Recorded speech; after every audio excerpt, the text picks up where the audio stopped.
আবারও আগুনে পুড়ল রাজধানীর করাইল বস্তি। নিহত 1, ঘরবাড়ি হারিয়ে দিশেহারা 5 শতাধিক পরিবার।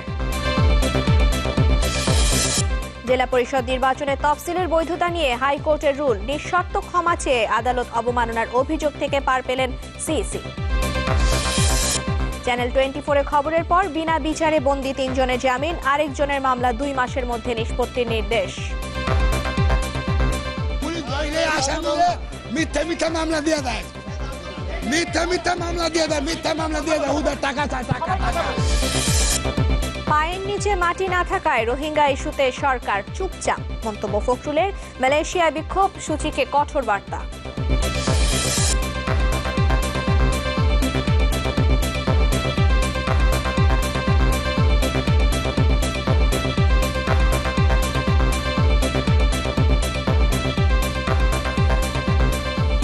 শুভেচ্ছা, আমন্ত্রণ নিউজ 24-এ। দর্শক, এতক্ষণ শুনছিলেন সিলনটি শিরোনাম, আর আপনাদের সঙ্গে থাকবো আমি রিদওয়ানা বিনতে জলিল এবং আমি মোহাম্মদ ইমতিয়াজ। অটো ইগনিশন ও ব্রাশ বার্নার দ্বারা তৈরি আরএফএল গ্যাস স্টোভ, রান্নাঘরের সবার প্রেম। এবার পুরো খবর। রাজধানীর করাইল বস্তিতে ভয়াবহ আগুনে প্রাণ গেছে এক নারীর। দুপুরের দিকে লাগা এই আগুনে পুড়ে গেছে কয়েকশো ঘর। ফায়ার সার্ভিসের 14টি ইউনিট প্রায় 3 ঘন্টার প্রচেষ্টার পর আগুন নিয়ন্ত্রণে আনে। প্রাথমিকভাবে আগুন লাগার কারণ জানা যায়নি, তবে বস্তির একটি দোকান থেকে এই আগুনের সূত্রপাত বলে জানিয়েছে স্থানীয়রা। আবারও পুড়ল রাজধানীর করাইল বস্তি। 1 বছরের কম সময়ে এ নিয়ে দ্বিতীয়বার আগুন লাগলো রাজধানীর অভিজাত এলাকা গুলশান সংলগ্ন এই বস্তিতে। স্থানীয়দের ধারণা, বিসমিল্লাহ বোর্ডিং নামে একটি লেপ্তশকের দোকান থেকে এই আগুনের সূত্রপাত। আগুনে পুড়ে গেছে অন্তত 500 ঘর। 2 লোক মারা গেছে, 2 লোক, হ্যাঁ 2 স্পটে দেখছি আমরা, 2 লোক মারা গেছে। আমি শুধু একটা মহিলাই দেখছি যিনি পুড়ে গেছে না, হ্যাঁ মারাই গেছে। সবাই আমরা আগুন দেখে বাইরেছে, বাইরে ল্যাপের দোকান থেকে ধরছে না ওইখান থেকে ধরছে, আমরা কেউ কইতে পারি। 2:30 লাগছে আগুন ল্যাপের করতে, লাগার পরে দাম করে আগুন উঠছে, কেউ নিবানের কোন আগুনের কোনো ক্ষমতা নাই। করাইল বস্তিতে আমাদের অনেক ভলেন্টিয়ার আছে, ভলেন্টিয়ারের সাথে যে এখানকার যে বাসিন্দা আমাদেরকে সহযোগিতা যদি না করতো, তাহলে আমার মনে হয় যে আরো 400-500 কেন আরো 4-5 হাজার ঘর পুড়ে যেতে পারতো। এই ঘটনায় সরকারের সহায়তা দাবি করেছেন ক্ষতিগ্রস্তরা। ঢাকা উত্তর সিটি মেয়র সেই আশ্বাসও দিয়েছেন। রাতে আমরা খাওয়ার ব্যবস্থা করতে পারি কিনা এর চেষ্টা করার আমরা করব, বাকিটা তাৎক্ষণিক কি করা যায় এখনো আমরা দেখছি কি করা যায়। রোববার বেলা 1:30টার দিকে করাইল বস্তিতে আগুন লাগে। এরপর আগুন নিয়ন্ত্রণে যোগ দেয় ফায়ার সার্ভিসের 14টি ইউনিট। কাজ করে স্থানীয়রাও। 3 ঘন্টার চেষ্টায় বিকেলে আগুন নিয়ন্ত্রণে আসে। মোর্শেদ হাসিব, চ্যানেল 24, ঢাকা। সব ষড়যন্ত্র মোকাবেলা করে নিজস্ব অর্থে পদ্মা সেতুর কাজ এগিয়ে চলেছে, আর এ নিয়ে অহেতুক কোনো অপবাদ বরদাস্ত করা হবে না। সকালে ঢাকা সেনানিবাসে বিমান বাহিনী ঘাঁটি বঙ্গবন্ধুকে ন্যাশনাল স্ট্যান্ডার্ড দেওয়া উপলক্ষে আয়োজিত অনুষ্ঠানে একথা বলেন প্রধানমন্ত্রী শেখ হাসিনা। তিনি বলেন, নিজস্ব অর্থে পদ্মা সেতু নির্মাণের উদ্যোগ বিশ্বে বাংলাদেশের ভাবমূর্তি উজ্জ্বল করেছে। আর এ সময় বঙ্গবন্ধু বিমান ঘাঁটির বিমান এবং যন্ত্রাংশ রক্ষণাবেক্ষণে আরও যত্নবান হওয়ার আহ্বান জানান প্রধানমন্ত্রী।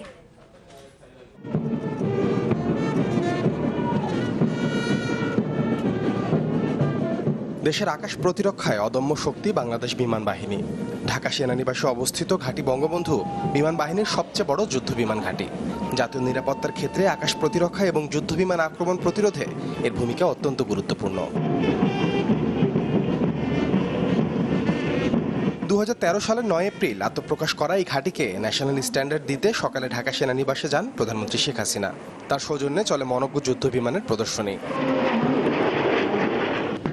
এ সময় ঘাঁটির যোগ্যতার স্বীকৃতি স্বরূপ একে ন্যাশনাল স্ট্যান্ডার্ড দেন প্রধানমন্ত্রী। প্রধানমন্ত্রী জানান, দেশের মানুষের কষ্টার্জিত আয়ে কেনা হয় বিমান ও অন্যান্য সামগ্রী। এর সুষ্ঠু তদারকি করতে আরও যত্নবান হওয়ার আহ্বান জানান তিনি। জনগণের কষ্টার্জিত অর্থের বিনিময়ে সংগৃহীত বিমান, রেডার, যুদ্ধোপকরণের কার্যকর ব্যবহার ও রক্ষণাবেক্ষণে আপনাদের হতে হবে অধিকতর যত্নবান। শুধু দেশে নয়, বিদেশের মাটিতেও আপনারা নিজস্ব দক্ষতার বিষয়ে যত্নবান থাকবেন বলে আমি বিশ্বাস করি। দেশের বিভিন্ন চলমান উন্নয়ন প্রকল্পের বিষয়ে কথা বলেন শেখ হাসিনা। বলেন, সব ষড়যন্ত্র মোকাবেলা করে নির্মিত হতে যাওয়া পদ্মা সেতু নিয়ে কোনো অপবাদ মানা হবে না। সকল ষড়যন্ত্রকে মোকাবেলা করে আমরা নিজস্ব অর্থায়নে পদ্মা সেতু নির্মাণ করছি। এটা আমাদের জন্য একটা বিরাট চ্যালেঞ্জ ছিল। কারো কাছে আমরা মাথা নত করতে চাই না। কেউ যদি কখনো আমাদের উপর হয়তো কোনো রকম অপবাদ দিতে চায়, সেটা আমরা কখনো গ্রহণ করতে পারি না। দেশের মানুষের আশা আকাঙ্ক্ষা পূরণে কাজ করতে বিমান সেনাদের প্রতি আহ্বান জানান প্রধানমন্ত্রী শেখ হাসিনা। আমি বাংলাদেশ বিমান বাহিনীর উত্তরোত্তর উন্নতি ও সমৃদ্ধি এবং আপনাদের সবার সুন্দর ভবিষ্যৎ কামনা করছি। সাদবিন শফিক, চ্যানেল 24, ঢাকা। আনোয়ার গ্রুপ নিয়ে এলো আনোয়ার ইন্ডাস্ট্রিয়াল সিমেন্ট শিট। জং পড়ে না, ক্ষয় হয় না। Anwar industrial cement sheet, durable roofing solutions. জেলা পরিষদ নির্বাচনের তফসিল কেন অবৈধ হবে না তা জানতে চেয়ে রুল জারি করেছেন হাইকোর্ট। 4 সপ্তাহের মধ্যে মন্ত্রী পরিষদ ও আইন সচিব সহ সংশ্লিষ্ট 4 জনকে এর জবাব দিতে বলা হয়েছে। জেলা পরিষদ আইনের 3টি ধারা আইনের সাথে সাংঘর্ষিক উল্লেখ করে গত 27 নভেম্বর রিট করেন এক আইনজীবী। শুনানি শেষে আজ এই রুল জারি করা হয়। গত 20 নভেম্বর জেলা পরিষদ নির্বাচনের তফসিল ঘোষণা করে নির্বাচন কমিশন। ঘোষিত তফসিল অনুযায়ী ভোট হবে আগামী 28 ডিসেম্বর। নিঃশর্ত ক্ষমা চেয়ে আদালত অবমাননার অভিযোগ থেকে অব্যাহতি পেয়েছেন প্রধান নির্বাচন কমিশনার সহ 4 কমিশনার। রোববার হাইকোর্টের একটি দ্বৈত বেঞ্চ এ সংক্রান্ত অভিযোগটি নিষ্পত্তি করেন। গত 26 নভেম্বর সুপ্রিম কোর্ট রেজিস্ট্রার কার্যালয়ে এসে প্রধান নির্বাচন কমিশনার 4 জন কমিশনার এসে এফিডেভিট আকারে তাদের বক্তব্য জমা দেন, যেখানে তারা নিঃশর্ত ক্ষমা চেয়ে স্বীকার করেন তারা হাইকোর্টের আদেশ পালনে ব্যর্থ হয়েছেন। গত এপ্রিলে ইউনিয়ন পরিষদের নির্বাচনের সময় একজন চেয়ারম্যান প্রার্থী হাইকোর্টে রিট করেন, যাতে তিনি অভিযোগ করেন তার আবেদনটি যথাযথভাবে নিষ্পত্তি করেনি নির্বাচন কমিশন।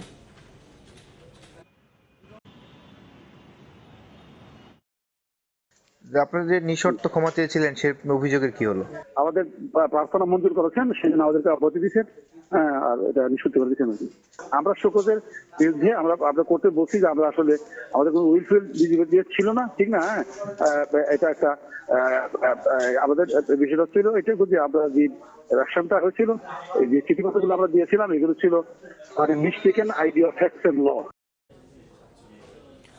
নারায়ণগঞ্জ সিটি কর্পোরেশন নির্বাচনে প্রার্থিতা প্রত্যাহারের শেষ দিনে একজন মেয়র প্রার্থী এবং 15 কাউন্সিলর প্রার্থী ভোট থেকে সরে দাঁড়ানোর ঘোষণা দিয়েছেন। এর আগে মেয়র পদে 9 জনের মধ্যে একজনের মনোনয়নপত্র বাতিল করা হয়।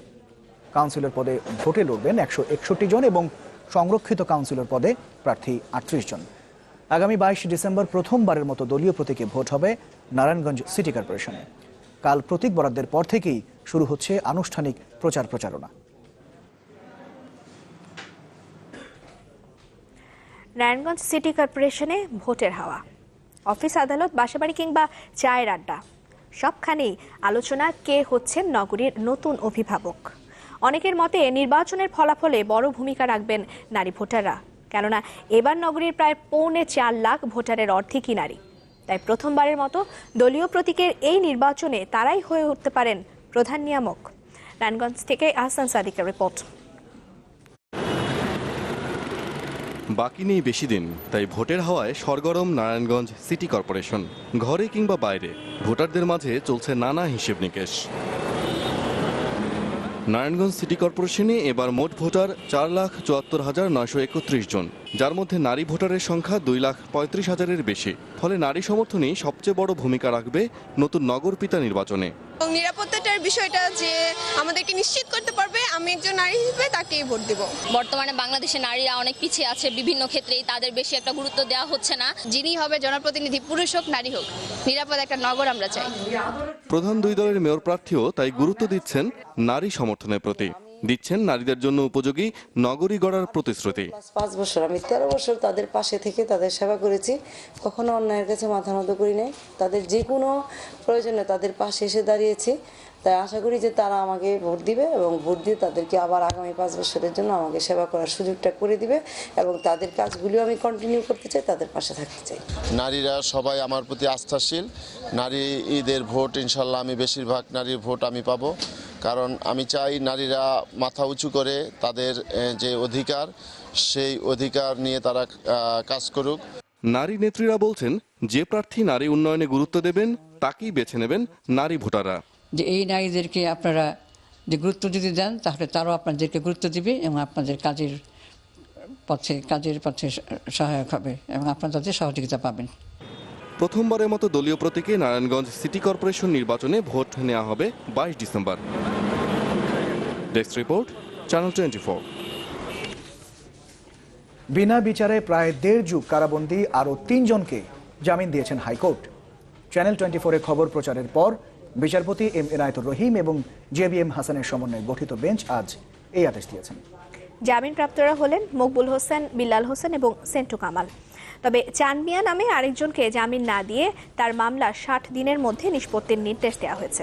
যে পুলিশ কর্মকর্তার জন্য জীবন থেকে হারিয়ে গেছে এতগুলো বছর, তাদের শাস্তি চেয়েছেন জামিনপ্রাপ্তরা।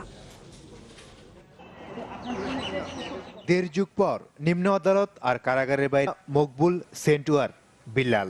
গত 16 অক্টোবর চ্যানেল 24-এ খবর প্রচারের পর হাইকোর্টের একটি বেঞ্চ স্বপ্রণোদিত হয়ে এই 4 জনের মামলার তথ্য জানতে চান।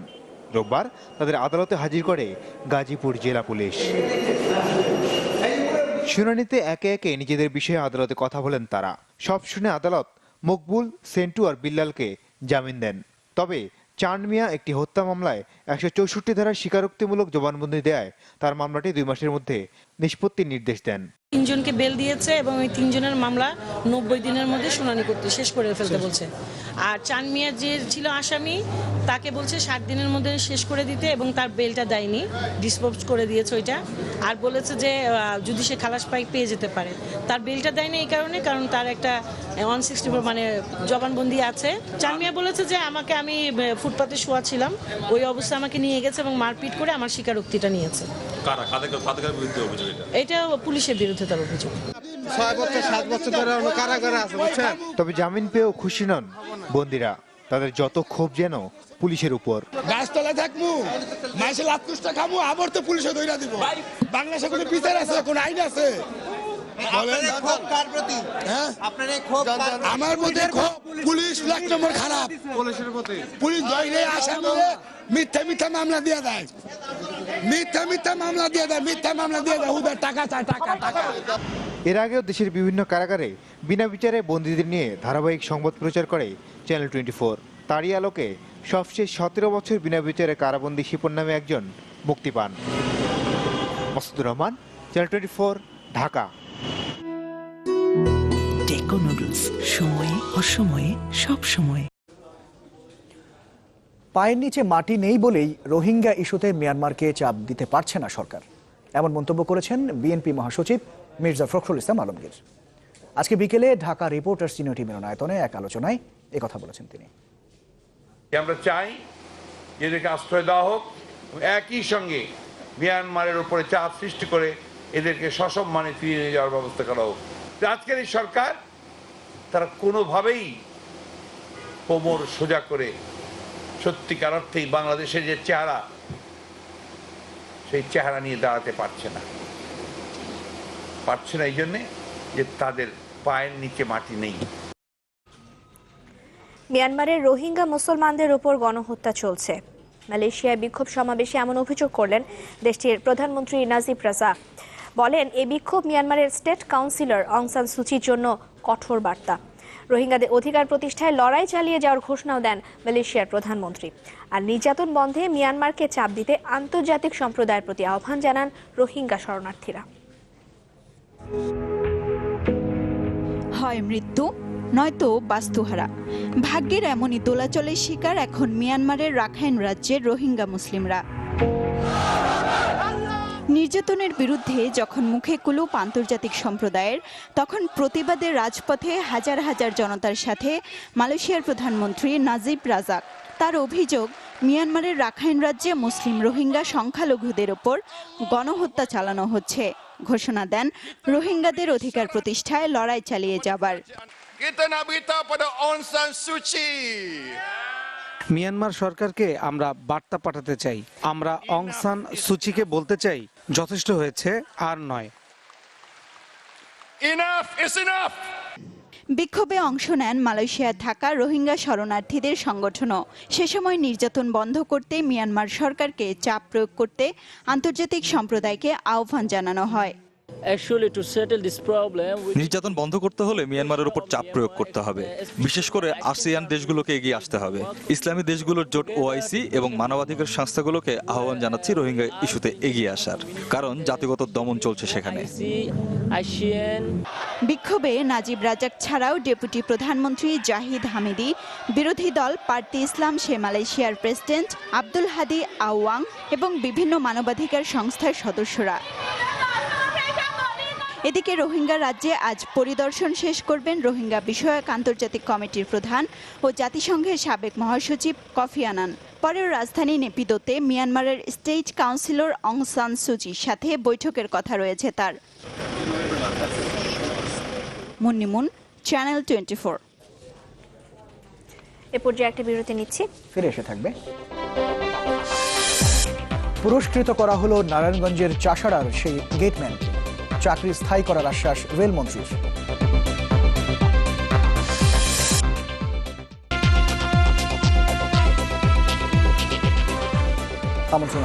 আপনারা নিউজ 24 দেখছেন।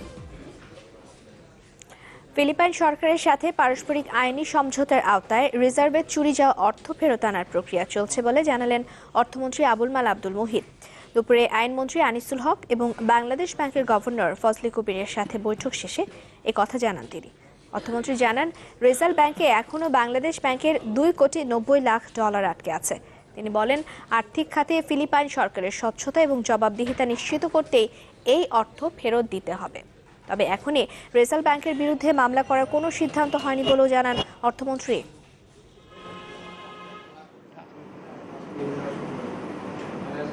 প্রয়োজন হলে নিশ্চয়ই লাগবে। মিউচুয়াল লিগ্যাল অ্যাসিস্ট্যান্স যেটা আছে সেটা আমরা এশিয়া প্যাসিফিক গ্রুপের সেটা আমরা সদস্য, তারাও সদস্য, সবাই সদস্য, এবং এটার মাধ্যমেই মানি লন্ডারিং বা মানি রিকাভারি সব কিছু এটার মাধ্যমেই হয়। এবং সেটা আমাদের অ্যাটর্নি জেনারেল সাহেব একদম শুরুতেই হি ইনভোক দ্যাট বডি ইজ মোরলেস, উনি সম্পর্ক রাখেন করে। এটা অলরেডি ফিলিপিন্স সরকারের কাছ থেকে চেয়েছেন সেই সাহায্য। শুল্কমুক্ত সুবিধায় আনা গাড়ি বিক্রির অভিযোগে উন্নয়ন সংস্থা ইউএনডিপির সাবেক আবাসিক প্রতিনিধি স্টিফেন প্রিজনারকে তলব করেছে বাংলাদেশের শুল্ক গোয়েন্দা অধিদপ্তর। শুনানির জন্য 29 ডিসেম্বরের মধ্যে হাজির হবার নির্দেশ দিয়ে চিঠি দিয়েছেন শুল্ক গোয়েন্দা অধিদপ্তরের মহাপরিচালক মইনুল খান। চিঠিতে বলা হয়, এজস 059 গাড়িটি শুল্কমুক্ত সুবিধায় আনা হয় ইউএনডিপির ব্যবহারের জন্য। কিন্তু সম্প্রতি গাড়িটি উত্তরার 4 নম্বর সেক্টরের আশিকুল হাসিব নামে একজনের কাছ থেকে উদ্ধার করে শুল্ক গোয়েন্দারা। চিঠির অনুলিপি ইউএনডিপির বর্তমান আবাসিক প্রতিনিধি এবং বর্তমান গাড়ির মালিক আশিকুল হাসিবের কাছে পাঠানো হয়েছে। গাড়িটা অন্য এক ব্যক্তির কাছে, যিনি প্রিভিলেজ পার্সন না, যিনি শুল্কমুক্ত সুবিধা পান না, তার কাছে হস্তান্তর করে। এটি কিন্তু অবৈধভাবে তিনি এটি বিক্রি করেছেন বলে আমাদের কাছে প্রতিমান হয়েছে। আগামী 29 তারিখ আমরা তলব করেছি, তিনি ফিজিক্যালি প্রেজেন্ট হয়ে তার বক্তব্য প্রেস করবেন। গেল কয়েক বছর ধরে নিখোঁজ অনেকেরই এখনও সন্ধান পায়নি তাদের পরিবার। এমন 20 পরিবারের স্বজনেরা সংবাদ সম্মেলনে অভিযোগ করেন, র্যাব বা ডিবি পরিচয়ে তাদের তুলে নিয়ে যাওয়া হয়েছে। তাদের ফিরে পেতে আবারও প্রধানমন্ত্রীর হস্তক্ষেপ চেয়েছেন তারা। তবে স্বরাষ্ট্রমন্ত্রী আসাদুজ্জামান খান কামালের দাবি, কাউকে গুম করা হয়নি। সেই মাটি দেখতে চাই না, আমি আমার ভাইকে ফেরত চাই, আমার ভাইদের ফেরত চাই। এই আহাজারি প্রিয় স্বজন হারানোর। আশা করে সুমন, তার সুচিন্তা। গেল কয়েক বছরে নিখোঁজ হয়েছেন এমন ব্যক্তিদের পরিবারের সদস্যরা জড়ো হয়েছিলেন জাতীয় প্রেস ক্লাবে। তাদের কেউ বা হারিয়েছেন বাবা, কেউ বা স্বামী, বড় ভাই, আবার কেউ তার একমাত্র সন্তানকে।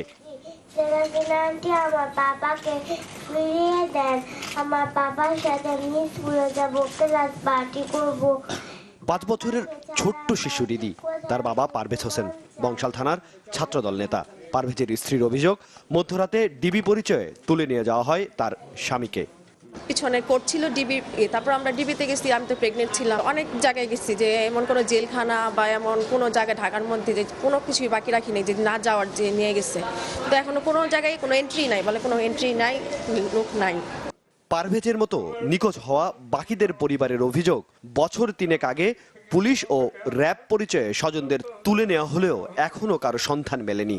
পরিবারের একমাত্র উপার্জনক্ষম ব্যক্তিকে হারিয়ে দিশেহারা তাদের অনেকেই।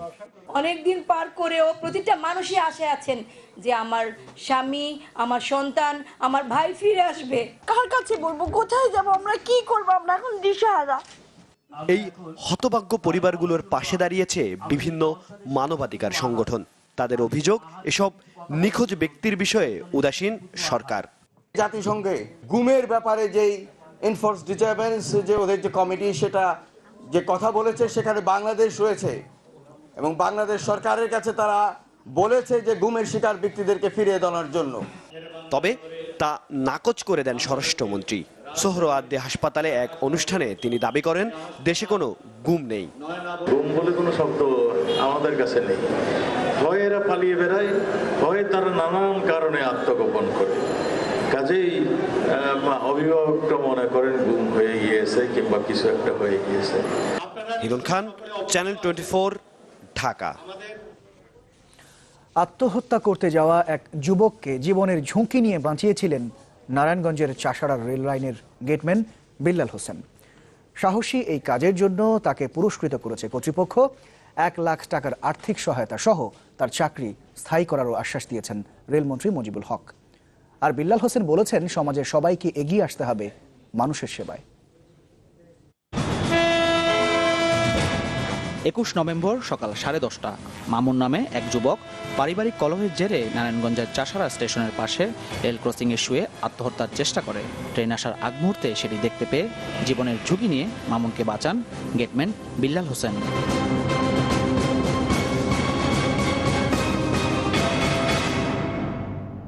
অস্থায়ী হিসেবে নিয়োগ পাওয়া বিল্লাল হোসেন জানান, মানব সেবায় সবার এগিয়ে আসা উচিত। ফ্ল্যাগ ধরলাম, ফ্ল্যাগ ধরে আমি ভাবলাম যে ফ্ল্যাগে তো আমার কোনো কাজ হবে না, আমি তো কোনোবার রোগিতে পারি না, ফটকে নাই দু আমি কি করতে পারি, আমার মাথায় খেলে না। তখন আমি একজন মানুষ, সে তো একজন মানুষ, ম্যান পর ম্যান, মানুষ তো মানুষের জন্যই। বিল্লাল হোসেনের বুদ্ধিমত্তা ও সাহসিকতার জন্য পুরস্কার হিসেবে নগদ অর্থ ও চাকরি স্থায়ী করার আশ্বাস দিয়েছেন রেলপথ মন্ত্রী। আজকে বেলাল হোসেন মজুমদারকে তার এই কর্মের জন্য উপহার দিয়ে তাকে আমরা তার ঋণ শোধ করতে পারবো না। আমরা তার জন্য নগদ 1 লক্ষ টাকা, মহামান্য রাষ্ট্রপতি থেকে বয়সের শিথিলতা এনে তার চাকরি যাতে আমরা স্থায়ী করতে পারি, এ ব্যাপারে আমরা অবশ্যই পদক্ষেপ নেব। পদ ছোট হলেও বীরত্বপূর্ণ কাজের কারণে নারায়ণগঞ্জ সহ দেশ জুড়ে এখন আলোচিত নাম বিল্লাল হোসেন। মাহফুজ কামাল, চ্যানেল 24, ঢাকা। দর্শক, সময় হলো আরো একটা বিরতি। ফিরে এসে জানাবো, 36 কোটি বই ছাপা কাজ শেষ পর্যায়ে। বছরের প্রথম দিনেই বিতরণ। নিম্নমানের হলে শাস্তির হুঁশিয়ারি শিক্ষামন্ত্রীর।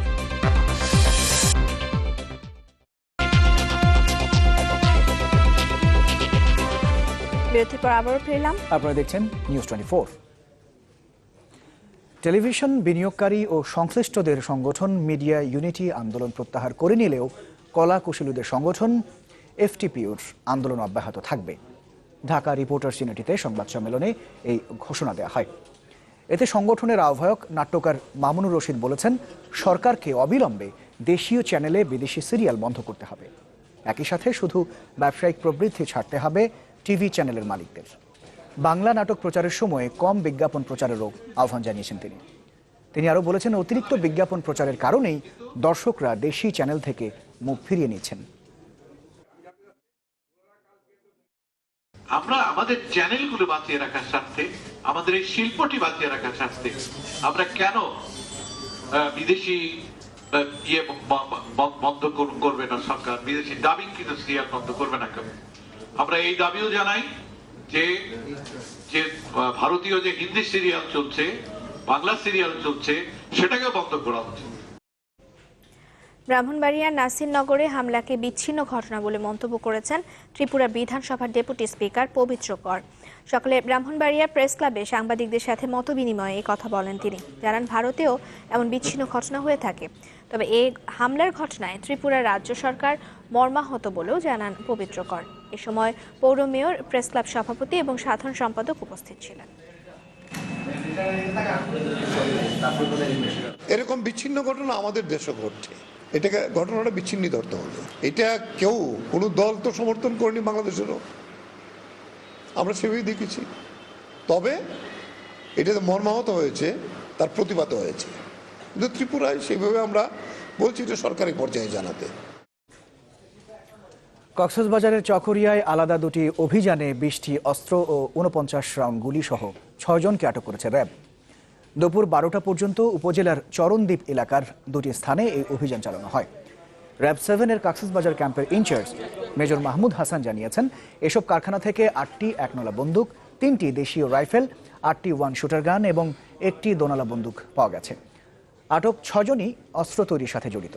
তাদের বাড়ি কুতুবদিয়া ও চকরিয়ায়। এসব কারখানায় অনেকদিন ধরেই অস্ত্র বানিয়ে তা বিভিন্ন স্থানে সরবরাহ করা হচ্ছিল বলে জানিয়েছেন র্যাবের এই কর্মকর্তা।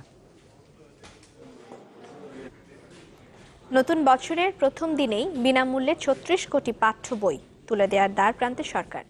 এরই মধ্যে অধিকাংশ বই ছাপা এবং সরবরাহ হয়েছে। রোববার শেষ মুহূর্তের পাঠ্য বই ছাপার কাজ পরিদর্শন করে সন্তোষ প্রকাশ করেছেন শিক্ষামন্ত্রী। তিনি জানান, নিম্নমানের বই সরবরাহ করলে শাস্তি দেওয়া হবে।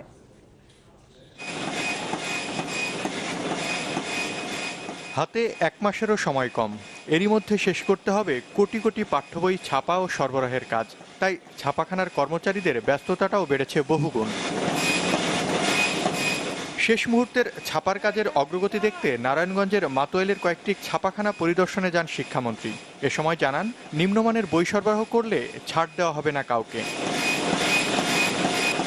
যারা খারাপ বই কাগজ দিয়েছেন তাদের যে জমা টাকা আছে সেখান থেকে আমরা কেটে রাখছি, বিল দিচ্ছি না, তাদেরকে আমরা ব্ল্যাকলিস্ট করে আমরা পরের বার তাদেরকে কোনো কাজ দিচ্ছি না।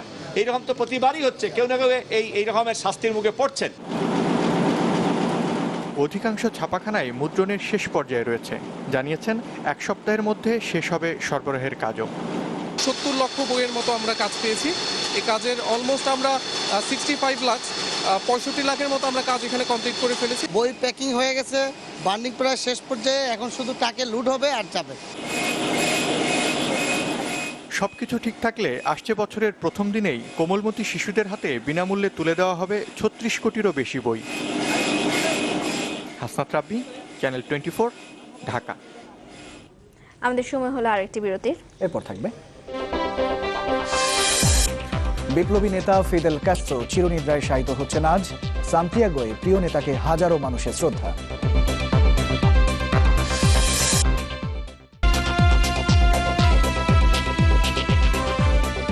আরেকবার আমন্ত্রণ। আপনারা নিউজ 24 দেখছেন। 8 দফা দাবিতে রংপুরে হয়ে গেল কেবল অপারেটরদের বিভাগীয় মহাসমাবেশ। দুপুরে স্থানীয় জেলা ক্রীড়া সংস্থার জিমনেশিয়াম অডিটোরিয়ামে এই সমাবেশের আয়োজন করা হয়। এতে কেবল অপারেটরদের হয়রানি বন্ধ, লাইসেন্স ফি কমানো, স্বল্প সুদে ঋণ ব্যবস্থা সহ 8 দফা দাবি জানান বক্তারা। বিভাগের 8 জেলার বিভিন্ন উপজেলার 5 শতাধিক কেবল অপারেটর অংশ নেন সমাবেশে। দেশের বাইরের কিছু খবরাখবর। চীনে কয়লা খনি বিস্ফোরণে নিহত হয়েছেন অন্তত 32 শ্রমিক। এই খবর জানিয়েছে দেশটির রাষ্ট্রীয় সংবাদ মাধ্যম সিসিটিভি। ওই এলাকার কর্মনিরাপত্তা বিভাগের পরিচালক ইয়াং হুয়ানিং জানিয়েছেন, শনিবার মঙ্গোলিয়া এলাকার চিফেং শহরে গ্যাস বিস্ফোরণ থেকেই এই দুর্ঘটনা ঘটে। এ সময় খনিটিতে 181 জন শ্রমিক ছিলেন। বিস্ফোরণের পর 149 জন বেরিয়ে আসতে পারলেও ভেতরে আটকা পড়েন বাকিরা। শনিবার রাতভর অভিযান চালিয়ে তাদের মরদেহ উদ্ধার করা হয়। এবার ডোনাল্ড ট্রাম্পের প্রশংসা করলেন রাশিয়ার প্রেসিডেন্ট ভ্লাদিমির পুতিন। বললেন, ট্রাম্প চতুর মানুষ, খুব সহজেই নিজের দায়িত্ব বুঝে নিতে পারবেন তিনি। রাশিয়ার টেলিভিশন চ্যানেল এনটিভিকে দেয়া সাক্ষাৎকারে এই কথা বলেন পুতিন। ট্রাম্পকে একজন উদ্যোক্তা এবং একজন সফল ব্যবসায়ী বলেও উল্লেখ করেন পুতিন। পুতিন বলেন, প্রেসিডেন্টের দায়িত্ব ট্রাম্প বেশ ভালোভাবেই বুঝতে পারবেন। এর আগে ট্রাম্প সম্পর্কে পুতিন বলেছিলেন, যুক্তরাষ্ট্র রাশিয়া সম্পর্কে উষ্ণতা আনতে সফল হবেন নতুন প্রেসিডেন্ট।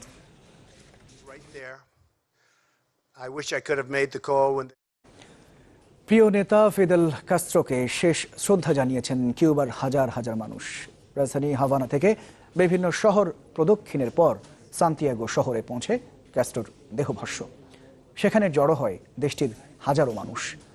আজ সান্তিয়াগোয় সমাহিত করা হবে এই মহান বিপ্লবীকে। কিউবার স্বাধীনতার নায়ক হোসে মার্টির পাশে আজই সমাহিত করা হবে দেশটির বিপ্লবী নেতা ফিদেল ক্যাস্ট্রোকে। এর আগে সান্তিয়াগোতে প্রিয় নেতার প্রতি শেষ শ্রদ্ধা জানান কিউবার হাজার হাজার মানুষ। ফিদেলের ভাই ও বর্তমান প্রেসিডেন্ট রাউল ক্যাস্ট্রো জনগণের উদ্দেশ্যে বলেন, সব বাধা ও হুমকি উপেক্ষা করে কিউবায় সমাজতন্ত্র রক্ষায় কাজ করে যাবেন তিনি।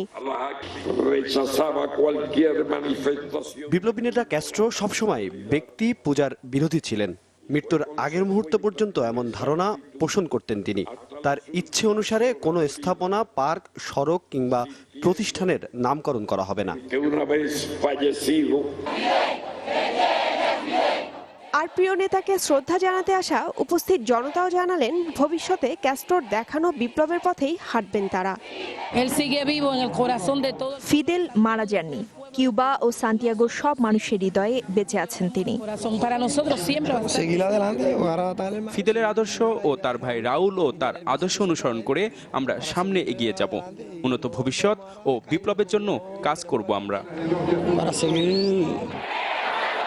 গেল 25 নভেম্বর মারা যান মহান এ বিপ্লবী নেতা। রৌনক জাহান, চ্যানেল 24। এবার রিভাইভের সৌজন্যে নারী এশিয়া কাপ টি20 খবর।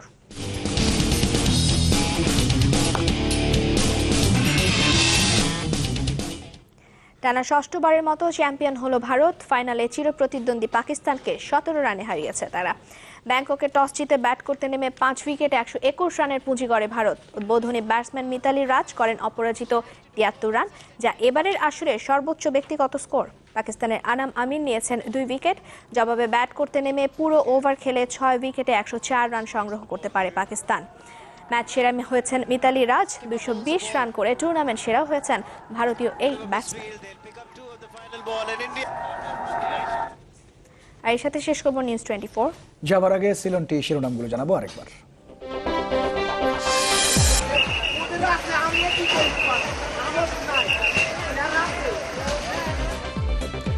আবারও আগুনে পুড়ল রাজধানীর করাইল বস্তি, নিহত 1, ঘরবাড়ি হারিয়ে দিশেহারা 5 শতাধিক পরিবার। জেলা পরিষদ নির্বাচনের তফসিলের বৈধতা নিয়ে হাইকোর্টের রুল, নিঃশর্ত ক্ষমা চেয়ে আদালত অবমাননার অভিযোগ থেকে পার পেলেন সিইসি। চ্যানেল 24-এ খবরের পর বিনা বিচারে বন্দী 3 জনের জামিন, আরেকজনের মামলা 2 মাসের মধ্যে নিষ্পত্তির নির্দেশ। মিথ্যা মামলা দিয়ে দেয়, মিথ্যা মামলা দিয়ে দেয়, টাকা চায়, টাকা। পায়ের নিচে মাটি না থাকায় রোহিঙ্গা ইস্যুতে সরকার চুপচাপ, মন্তব্য ফখরুলের। মালয়েশিয়ায় বিক্ষোভ, সূচিকে কঠোর বার্তা। দর্শক, এই ছিল নিউজ 24। এতক্ষণ সাথে থাকার জন্য সবাইকে অসংখ্য ধন্যবাদ। অনেক ধন্যবাদ।